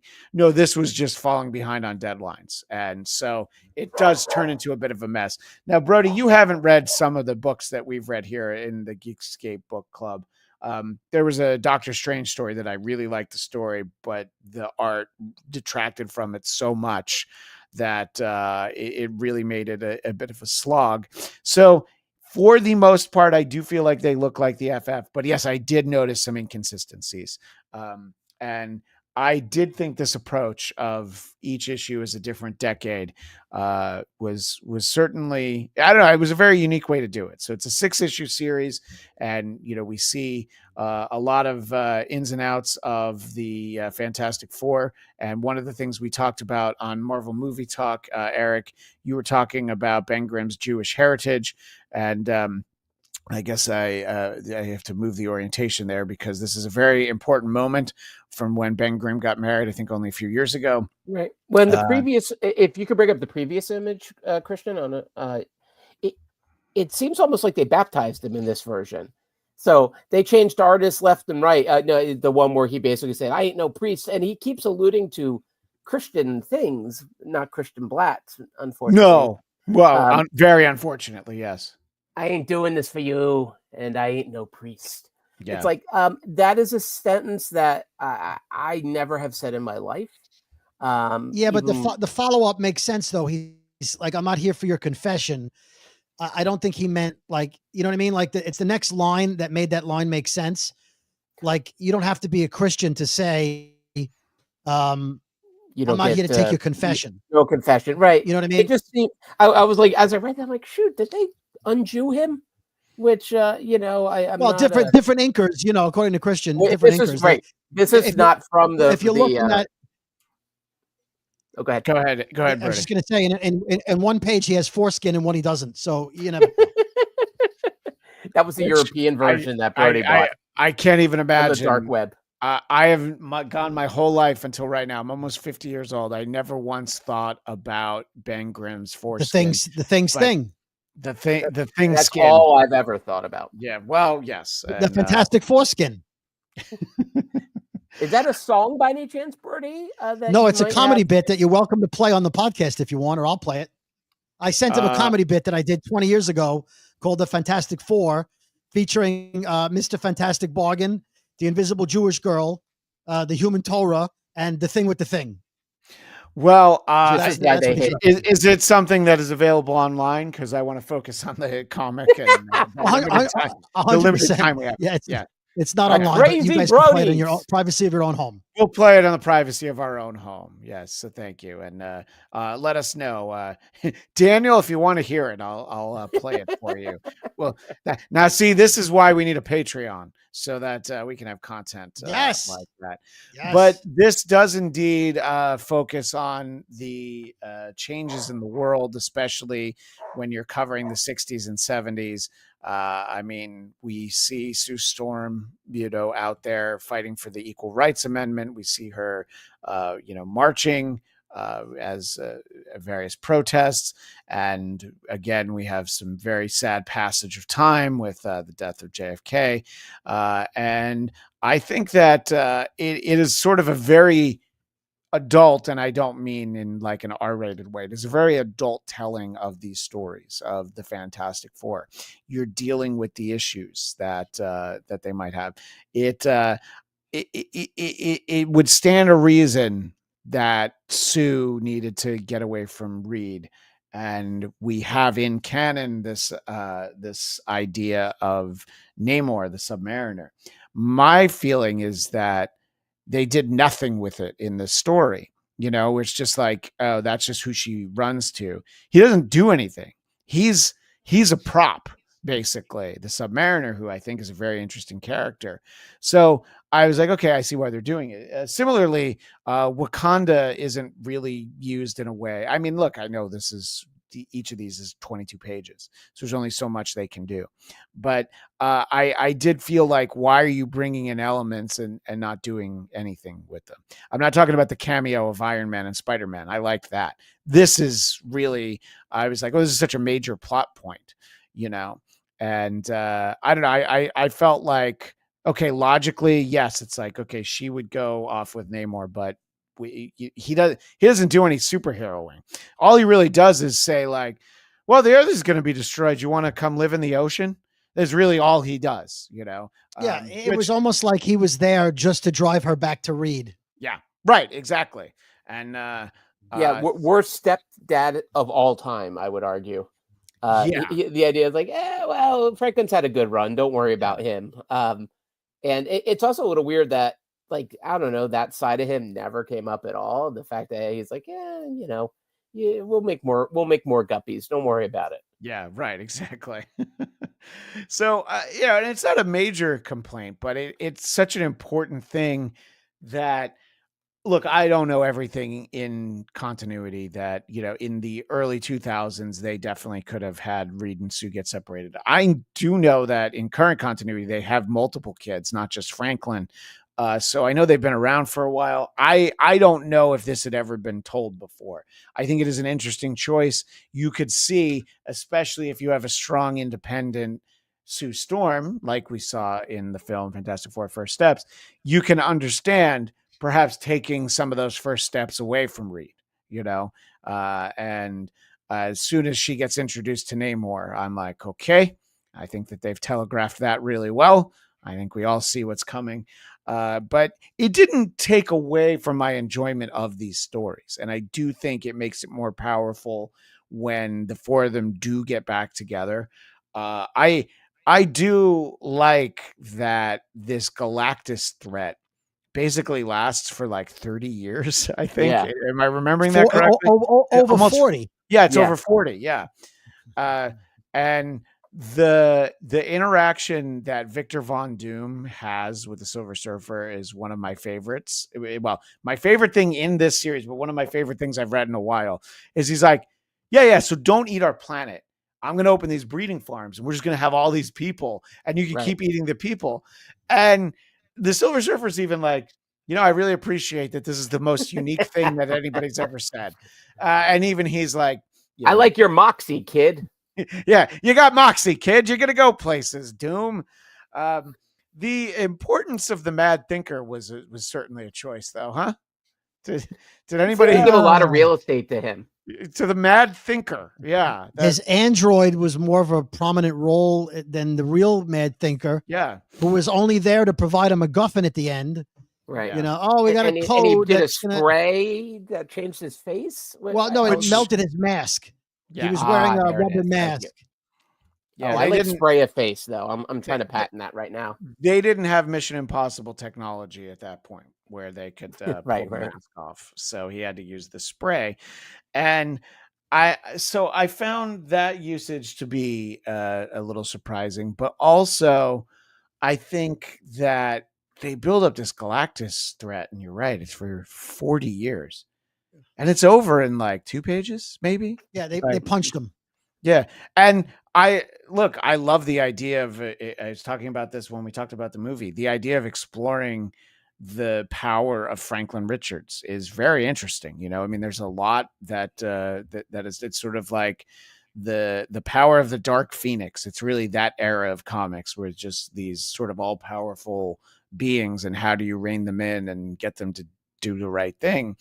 But he just shows up, and it's almost like he just goes dink, and then that's it for Galactus. He's Right, super right, right. powerful, but I was like, oh, I could have used some more. You know, that could have come after like a knockdown, drag out fight like we had in Fantastic Four First Steps.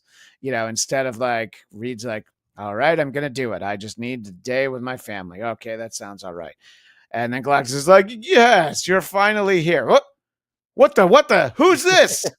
You know, Yeah, so every fight scene in this whole run was short, brief. It's over. You know, even the robots. They fought the robots, and then they turned the switch. The robot scene when he sent them to destroy France. He sent them all over the world, right? yeah, They destroyed France in a matter of like one panel. France is gone.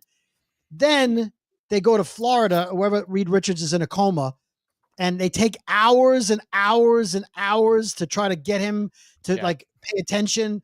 And then they find the head, and then more hours and hours to decipher. And while all that's going on, wouldn't the robots have destroyed the entire world at that point? you would think so. Yeah. I thought so. Yes.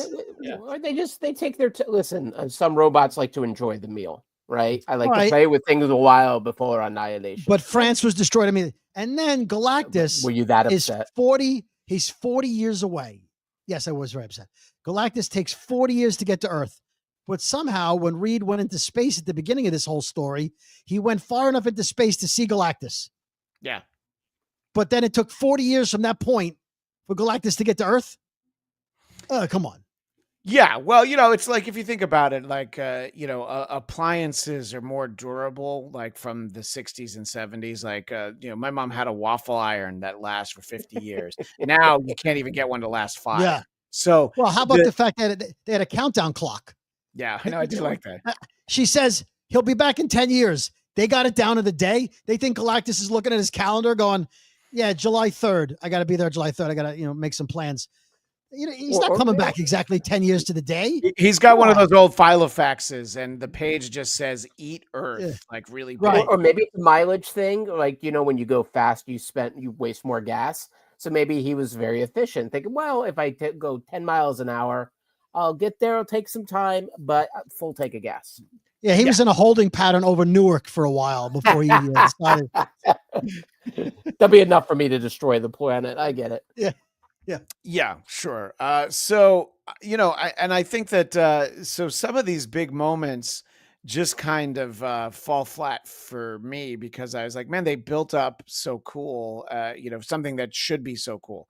This should actually be a bigger moment. And it's really like sort of the economy of the storytelling, the distribution of the storytelling. Brody's point, they're spending hours on something, whereas France is being ravaged. I mean, just think of what happened to all those poor baguettes, that the Doom bots just incinerated. Toast. Thank you. I don't want to be bad. I don't want to be bad. I mean, I want to be mad, but I can't be. Yeah. So it's, so at times it felt inconsistent. I do think, like you said, Eric, this is a very high concept story. I do think there is some great storytelling in here, but I feel like you have an editorial staff to kind of help with some of these issues we're talking about. Is there anything that I haven't touched on that comes to mind for you, Eric? Okay. Well, this isn't so much about editorial, but all right.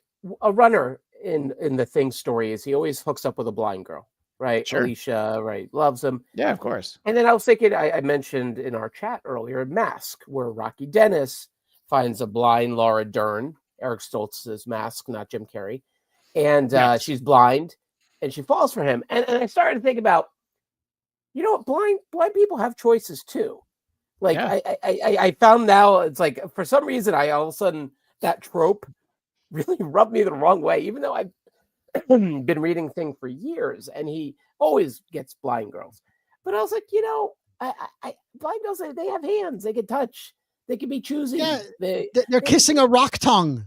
Yeah, it's not easy. I mean, this beard is already hard enough. His beard, forget it.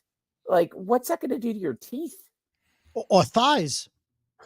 I mean, that's the real question. I'm glad that Brody cuts thighs don't shade, lie. I think Shakespeare. Why is she walking like that? Oh, she's got thing thighs. She's bend-legged. Thank you. Yeah. So yeah, I don't know. I mean, that is a different kind of there are plenty of questions that were in the back of my mind as I read this. Anything coming to mind for you, Brody? I thought the vibranium joke was funny. When they're like, "Oh, what are you gonna do with that vibranium? What are you probably just wasted on some shield?" Yeah, actually, that was pretty funny. I did like that. Yeah, which was good. Again, overall, I read it and I'm like, I'm glad I read it. It was interesting, but yeah, the 40-year build up to Galactus, I would have thought more people would have been having sex or breaking into storefronts and looting. as it got closer, sure, yeah. Or everyone's in harmony, breaking in and having sex in storefronts. Yeah, making love on a television set, like it's nice 75-inch. Or possibly love in an elevator. Look, I don't know. I mean, we can find I prefer to make love out of nothing at all. I appreciate that. Def Leppard wants you to make love like a man. Daniel Drew says all the Sure. life story books are such a great concept. I love the Spider-Man one a lot. I'd be interested in a Spider-Man one of these. I'm gonna put that somewhere down on the list, maybe for 2026. I would be interested in a Spider-Man life story. I think the format and the concept works, and as I said at the outset, there's a lot of stuff in this story that I liked. I just felt on the whole, I was like, oh, okay. And look, it's a total bummer that Johnny Storm dies like 4 issues in, because we still have like 2 more without him. And I think his sacrifice is noble. I think the storytelling is really well done. I like that he narrated that issue. I like the choice in switching the narrators depending on what was going on. But ultimately that happening, I was like, wait, what? Torch? I mean, he's one of the 4, 5 if you count She-Hulk, and I do. Yeah. I thought Franklin was going to be the 4th member. Yeah. But they married him off and sent him to Wakanda, or wherever the hell they were. It was Wakanda, He basically was Wakanda Heights. Yeah, they wrote him out. They wrote him out. They wrote his character out until they gave him the 80s Olivia Newton-John headband, and then all of a sudden, he's got psionic power. It was just all very like got to believe in magic. Convenient. Headbands will indeed save the world. Wakanda, the original Xanadu. Eric grabbed this, and I enjoyed it as well. The idea that Bonanza, guest starring Ben Grimm as the Lone Horseman, and Sue says, "Oh, that poor horse." So there are definitely better moments the poor like horse that. than the poor Haas. Good thing he wasn't riding Haas. What a deep pull to get a Bonanza. I'm very proud to know Brody in this moment. I've always been proud, but next level proud. Thank you. Yeah, Bert, you brought up something too that I really like when I've always been a sucker for when they sort of insert superheroes into like actual moments of history, like Kennedy showing up as a character, Lyndon Johnson. I always enjoy that, and I like the pop culture references. Like David Letterman shows up here for a moment, and he has a passing reference to Bill Hicks. So a regular. I love the Bill Hicks reference.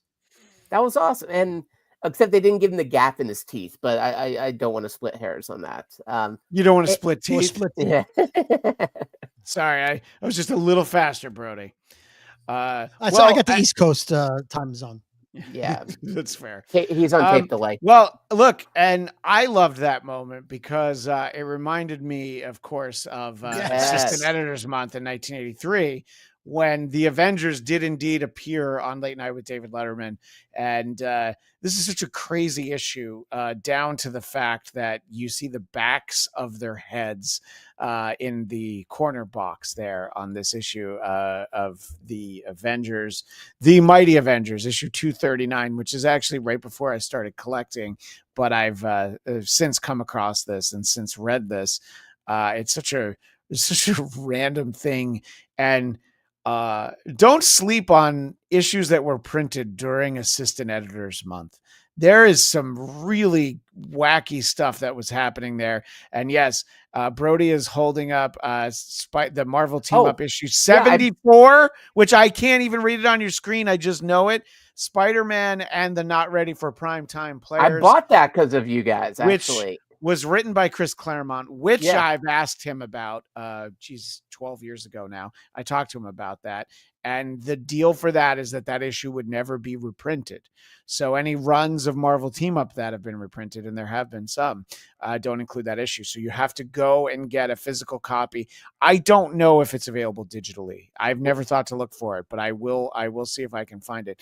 But it was like a one-off in the ultimate sense. And that episode of Saturday Night Live in the comic hosted by Stan Lee. What were you going to say, Eric? Was there ever a Manimal tie-in? No, but I do think they did something with Mannix, which is the same first two letters. So, it's kind of the same thing. So, yeah, I did want to make sure that we talked about the Letterman appearance. And by the way, in an earlier issue, they're backstage at the Ed Sullivan Show meeting the Beatles. Meet the Beatles, as they say. So I thought that was kind of fun. But they didn't actually. Oh, he's not talking to us. Okay. I felt like you had something that you were trying to tell us, but no, I'm sorry. I thought that was one of those jokes where he's like, but no, he's doing. No, I was leaving a verbal note to myself to find that issue because I have it, and I didn't mute the microphone. Avengers 239, is that the one that you want to find, or Marvel Team Up 74? Or I guess I have both of them, but I was going to look for the Marvel Team Up one. Yeah, no, well, both recommended, but again, we veered off from the fact that I specifically thought of you, Brody, because when Letterman showed up, I'm like, all right, that's at least one panel that Brody will like. And yes, I thought the Bill Hicks reference was actually quite nice, and a nice homage. So. In general, again, we can enjoy things like that. But that sequence is kind of an indication for this whole story about. So Reed is on what I forget what they call. They decide to not use the brand name Late Show or Late Night with David Letterman, and he doesn't talk at any point in the comic. He's just thinking about like, I can't believe Sue's going to divorce me, which I get that, but it's like, all right, so does he not talk on the show, or do they just think that we needed to really spend some time with Jose Santini, which by the way, I can hear Letterman saying Jose Santini. Hey, Paul, what do you think of Jose Santini? Yeah. Sounds like a magician. Are you a magician, Jose? A magician? Is he going to disappear? That's wild. The great Santini. So, but I think that again, there's a lot of fun in here. But as we said, some sad stuff like the poor Human Torch. I was hoping to get we needed more time with him, but I want to make sure that before we wind things down and we talk about what's coming up for the rest of really the next couple months here on the Geekscape Book Club. Eric, you always do such a good job in sending me these images. The return of Sue Storm is something that I referenced earlier, and Brody, this is closer to the uniforms that you like. Yes. I think yes. That's the John Byrne dark blue. You like a darker blue. Yeah. Right, exactly. Although look at the way he treats Sue like a toy, like a little, come here, little girl, I'll help you. Well, no, but hold on. But one thing I will say, the idea of going back into someone's arms as a figure of speech, I thought this was kind of a fun sort of twist on that. Although they didn't really get back together for a while. Yeah. And apparently the best foreplay is Extinction. That's one of those that gets everyone a little bit hot and bothered. Foreplay. I like what you did there. I know what I do sometimes. By the way, he was commenting on how much he loved the '90s fashion. Sure. This was when I went to college. This was the Same best here. time Yeah. to be in college because you could look like crap every day, and it was a choice, and it was a look. And so I very much had the '90s feels as I was reading this. I love that they killed the Human Torch when they. Oh my God, that's a terrible thing to say. No, because I'll tell you why. Because I had no qualms with him. I enjoyed the portrayal of him, although he did blackmail his way onto that ship, which was an interesting decision. That's fair. But I think it is because it's surprised that I couldn't imagine, and even that previous panel where it has 3 of the faces and then an empty box, I'm like, oh damn, they actually did it. And so not so much I wanted to see the Human Torch gone, but at least the writers being ahead of us as an audience, the idea of like, oh, we're going to kill one of them. And how it really reverberates throughout the next several issues, which I thought was also great. They didn't just zip past it the way they did, I don't know, destroying France, or finally taking down Galactus after a 40-year buildup. Yeah, no, I do agree. It is very impactful, and again, I say that the storytelling is incredibly well done right there. It was just one of those things that I was like, oh my gosh, I can't believe they did it, but I do think it works in the context of the story. Have you commented on that, Brody? Your thoughts about them getting rid of Johnny? I can't remember if I asked. No, I mean, it's upsetting, and like I said, I thought Franklin would take his place in the team, but he didn't. So they really weren't the Fantastic Four anymore. They didn't bring in another member. They didn't even have Herbie. Right. And you could have asked Captain Marvel to join. She's clearly in this. Yeah. Spider-Man could have joined. Somebody could have filled in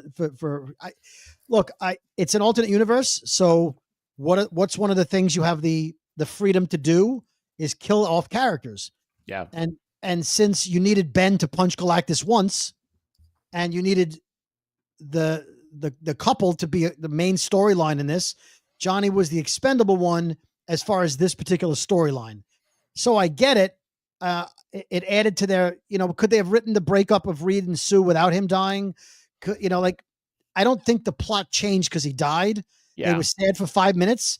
They reminisced occasionally, but it didn't change the trajectory of their marriage or the storyline. So other than for the shock value, it really didn't move the story along, in my opinion. I think they just did it to show this is not your father's Oldsmobile. Yes, and it absolutely was not my father's Fantastic Four, but it was interesting. One of what I thought was one of the best sequences in here, I was so glad to see that Eric had grabbed this, is that this is one of the later issues. This is, I believe, issue 5. A lot of time has passed. So Reed wakes up. He is an old man, but because he has the elastic face, he doesn't need to put rat poison in his face. He can just go ahead and well, now I look young. But he keeps the distinguished Reed Richards white streaks, which I appreciate. Okay, I get how he made his face look younger. Yeah. How did he change his hair color? I mean, he stretched the particles. The hair, well, his eyebrows. That's it. Or perhaps his eyebrows, and he pushed him over. It's got to be the hair from the back of his back, maybe. Perhaps he spoke with our friend Keith Hernandez and got some Just for Men, because this would be the era when Keith was still using it. But I did think that was interesting. It's not something I'd ever really thought about him being able to do, but logically, it certainly made sense. Maybe that's why he looks so different in every panel. Yeah, I was just thinking that he wanted to look like Nixon on the top of the page and look like Henry Cavill in the bottom. Yeah, and we get vegetative Reed Richards, which is not my favorite way that I've ever seen him. So it's a bit of a bummer the way that this ends, in all honesty. Yeah, the action figure tie-in would be kind of not a big seller. He comes with I saw the wheelchair. He comes with a bowl of soup, though, so there's probably something to be said for that. Eric. Cream of wheat. So, I'm intrigued by, and I was glad that Daniel mentioned that there was a Spider-Man one of these. So I am definitely intrigued by these life story books. I am glad that I read this but I do feel now that, oh, maybe I should have read something in continuity. But that's the thing. We can do that too. That's the way that it works. You know, this isn't the one and only FF book. We might read another one this year. And Brody, you read the tie-in to the movie, and you said that it was quite good, right? Yeah, it was well written. It fills in a lot of blanks, and there's they put realism in it. So Yeah. like they want you to join the Human Torch fan club. So one of the pages is actually the letter they sent out to the girls who signed up, or the guys, for the Human Torch fan club. Like there's real world objects on certain pages that make it interesting. So it's a well done comic. But if I were to borrow your copy, that page wouldn't be there because you would have mailed in to join the Johnny Storm fan club yourself already, right, Brody? It comes with a free keychain. Hello. Okay. Well, so yeah, nailed it in. And also to get the X-ray glasses and the sea monkeys. Yes, bingo. You want to make sure that you get everything. So yeah, look, I enjoyed this for the most part. I did feel like we were saying some of the storylines weren't necessarily spread out the way that I would have liked, but I think they made some. When you do these other reality, these else worlds, these multiverse storylines, you do get to take some very different swings, and it was interesting. But I would like to embrace the FF that I grew up with, the FF that I know and love. So we will make sure that we have something that happened in 616 the next time we talk about it. Our next episode will be sometime in August, and we will be covering one of the most recent Marvel projects, Riri Williams' Ironheart. We're going to read the first few issues of that. A yet to be determined date in August. What I was hoping to be able to announce the exact date and time of right now. I got an email literally this morning, from Los Angeles Comic-Con, saying that they has been a bit of delay, because they promised that we would have them by last weekend. I was going to be able to announce our date, time, and location for our third consecutive Geekscape Book Club at LA Comic-Con. We will, it'll be billed sort of as a tribute to Jim Shooter, but also the 40th anniversary of Marvel Superhero Secret Wars. You'll see some familiar faces from this show on that panel. And as soon as I have the exact date, but it is the weekend of September 26th through 28th at the Los Angeles Convention Center. So that'll be our September episode. If you want to see it, you're going to have to be it. You're going to have to come and actually watch, because I'm not bringing a camera there. So you'll be able to hear it, though, on the audio feed. In any case, I'm glad that we got to talk FF for a couple hours today, the movie and this book. And we always welcome suggestions. If people have other FF stories that we should be reading, please let us know, or any Marvel or DC stuff. Mr. Brody, I would like to suggest, yeah, apparently the John Hickman run of Fantastic Four, specifically Fantastic Four Solves Everything, is also a big inspiration for the movie. So I'm going to go ahead and recommend that. Sure. Yeah. No. Because, and why not? We have a guest who's expressed interest in being on if we do FF comics again. So that could, and we've done it sometimes where we do read more than one run for one episode. So that seems like a good one. Yeah, I know the Hickman run is very well celebrated. While we're speaking, Mr. Brody, let everybody know where they can find you, because Ben Grimm isn't a Brooklyn boy. He's a Yancey Street boy. So where can they find their favorite Brooklyn boy? That's true. Yeah. You can find me on the Brooklyn Boys podcast, wherever you get your podcasts, and find me on social media at David Brody, Brody. Thank you. And our friend who popped in, the great Jonathan London, the Mr. Geekscape is the best way to describe Jonathan. They're going to be using Hickman's FM stuff for a long time on screen. It makes sense because every X-Men thing they've done has been from the Claremont playbook.